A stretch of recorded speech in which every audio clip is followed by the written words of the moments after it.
শুক্রবার ৬ ঘন্টার ভারী বৃষ্টিতে অন্তত ১২ ঘন্টা ডুবেছিল রাজধানীর প্রধান সড়ক সহ আবাসিক অনেক এলাকা। অথচ জলাবদ্ধতা নিরসনে ২ সিটি কর্পোরেশন গেল ৪ বছরে ৭৩০ কোটি টাকার সুয়ারেজ লাইন সহ বিভিন্ন প্রকল্প হাতে নেয়। কিন্তু দখলে আর দূষণে থাকা খালের কারণে কাজ কিছুই হচ্ছে না। ড্রেনেজ ব্যবস্থায় মাস্টার প্ল্যানে কাজ না করা সহ সেবা সংস্থাগুলোর সমন্বয়হীনতায় এমন অবস্থা বলছেন নগর পরিকল্পনাবিদ আক্তার মাহমুদ। সাকিবুর রহমানের রিপোর্ট। নগদের কাছে সব গ্রাহকই প্রিয়, তাই তো সারা দেশে ক্যাশ আউট চার্জ সবচেয়ে কম। বছরের পর বছর যায়, নগরের দায়িত্বে আসে নতুন অভিভাবক। জলাবদ্ধতা নিরসনে দেয়া হয় নানা প্রতিশ্রুতি, কিন্তু ভাগ্যের যেন কোনোই পরিবর্তন আসে না রাজধানীতে বাস করা মানুষের। শুক্রবারের সকালটা বৃষ্টির মধুরতায় শুরু হলেও কিছুক্ষণের মধ্যে বিষাদে পরিণত হয়। রাজধানীর অলিগলি ছেড়ে পানি আসে প্রধান সড়কে। কোথাও বুক পরিমাণ, আবার কোথাও হাঁটু পরিমাণ পানিতে ডুবে থাকে তিলোত্তমা ঢাকা। ক্ষতির পরিমাণ আঁচ করা যায় শনিবার নিউ মার্কেটে গেলে। বৃষ্টির পানি জমে নষ্ট হয় অনেক দোকানের পণ্য। সবকিছু থেকে পরিত্রাণ চান ব্যবসায়ীরা। এটা তো সমাধান একটা আমরা চাই, যে আমরা একটা ব্যবসায়ীরা তো চায় না কেউ একটা ব্যবসায়ীদের লস হোক। লাইন অনেক আছে, কিন্তু আপনারা যখন লাইনের এগুলা পয় পরিষ্কার নাই, এবং হলো যে লাইনগুলা পয় পরিষ্কার এগুলা করতে হবে আগে। সপ্তাহে একদিন ভালো বেচা বিক্রি হয়, আজকেও তো যে অবস্থা, ব্যবসার কোনো অবস্থা নাই। প্রত্যেকটা দোকানে মনে করেন ব্যাপক পরিমাণ মনে করেন লসের পর্যায়ে আছে। এটা হইল গিয়ে ময়লার কারণে সোয়ারেজ লাইনগুলো বন্ধ হয়ে যায়।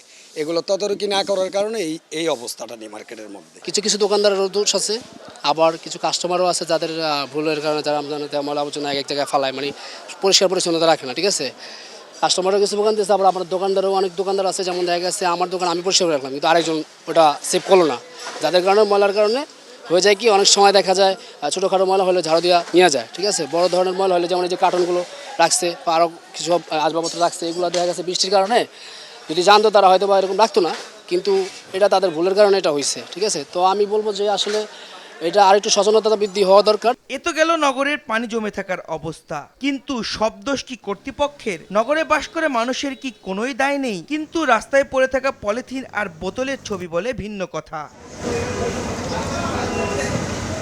নগদের কাছে সব গ্রাহকই প্রিয়, তাই তো সারা দেশে ক্যাশ আউট চার্জ সবচেয়ে কম।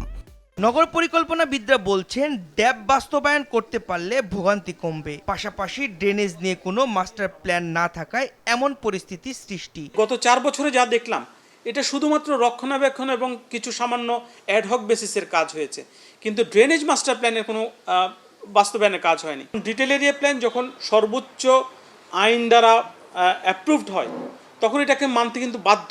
এখন একটি সরকারি প্রতিষ্ঠানের দলিল যখন অন্য সরকারি প্রতিষ্ঠান না মানে, তখন এটাকে আমি বলবো যে এটা একটা গভর্নেন্সের দুর্বলতা। রাষ্ট্রীয় একটা সিদ্ধান্তকে, রাষ্ট্রীয় একটা পরিকল্পনাকে ব্যত্যয় করেছে। তো এটা মানে সমাধান তো একটা জায়গায়, সেটা হচ্ছে সকলকে এই প্ল্যান মানতেও হবে এবং মানাতেও হবে। দুই দিক থেকে এই সহযোগিতা লাগবে। শুধু তাই নয়, ড্রেনেজের উন্নয়নের সঙ্গে জনগণকে সুনাগরিক হিসেবে গড়ে উঠতে হবে। নগরে বসবাস করি, আমরা সুনাগরিক হয়ে উঠতে পারিনি। আমরা সব সময় আমাদের রাস্তাঘাটে, ড্রেনে সমস্ত ময়লা, প্লাস্টিক যা কিছু আছে, এগুলো আমরা মনে করি যে ওটাই হচ্ছে জায়গা যেখানে ফেলার মতো জায়গা। ফলে এই জায়গাগুলো বেশি পরিষ্কার করলেও কিন্তু বেশি দিন পরিষ্কার থাকে না। আইনের প্রয়োগের চেয়ে এখানে দরকার হচ্ছে সচেতনতা। কারণ বিশাল একটি জনগোষ্ঠী, এই জনগোষ্ঠীকে এই যে বর্ষা মৌসুমে জলাবদ্ধতা এবং কি কারণে জলাবদ্ধতা হচ্ছে, সেখানে নাগরিকদের কি দায়িত্ব, এই জিনিসগুলো নিয়ে আমার মনে হয় ব্যাপকভাবে প্রচারণাও চালানো দরকার। শুক্রবারের দিন গড়িয়ে রাত নামে, এরপর ধীরে ধীরে কমতে থাকে জমে থাকা পানি। এর মধ্যে রাস্তায় যানবাহন বিকল হয়ে ভোগান্তি চরমে ওঠে নগরবাসীর। প্রশ্ন ওঠে, এত টাকা ব্যয়ে উন্নয়ন প্রকল্পে কতটুকু উপকার হলো? সাকিবুর রহমান, RTV, ঢাকা।